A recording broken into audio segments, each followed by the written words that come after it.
Guys, there is a shooter on the loose. Please move back. It seems that one man, thought to be a supporter of Islamic State, caused all the panic in Ottawa and the shooting death of a soldier on routine honor guard duty at the city's war memorial. While the disruption was widespread, this attack and the one in Quebec in which 2 soldiers were run down and 1 killed by a car driven by a Muslim convert are notably different from hijackings and other large-scale attacks around the world in past decades.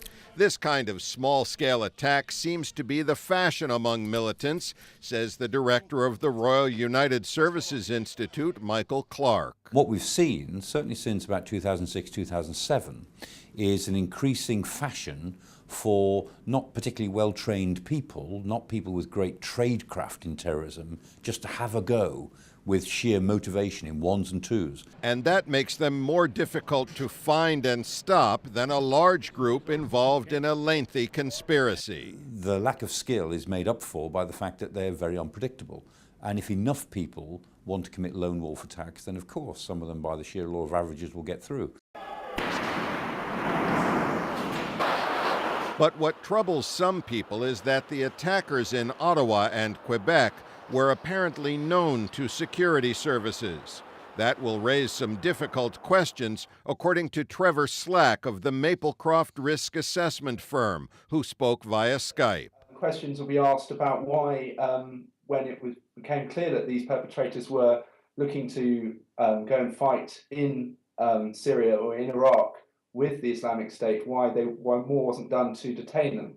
Indeed, experts say simple security measures often thwart such unprofessional attackers. We will not be intimidated. Prime Minister Stephen Harper made a tough statement after the attack, and Trevor Slack says Canadians will likely support him. I suspect there'll be a hardening and increased support for action against ISIS, against the Islamic State, and also perhaps greater backing for stricter policies at home as well. And that's exactly what has happened in the past, according to Michael Clark, without resorting to security measures at home that go beyond what most people will accept. None of us would want to live in a society in which there was so much surveillance that everybody who was vulnerable to radicalization would be automatically picked up. What we have to say is, can we live with an element of risk? And certainly in the United Kingdom, the public is relatively accepting of the fact that these things will happen from time to time. Clark says it's difficult for organized groups or disconnected individuals to mount the kind of sustained campaign of attacks that might change the policies of key Western countries or exceed their people's tolerance for the risk they've become accustomed to living with.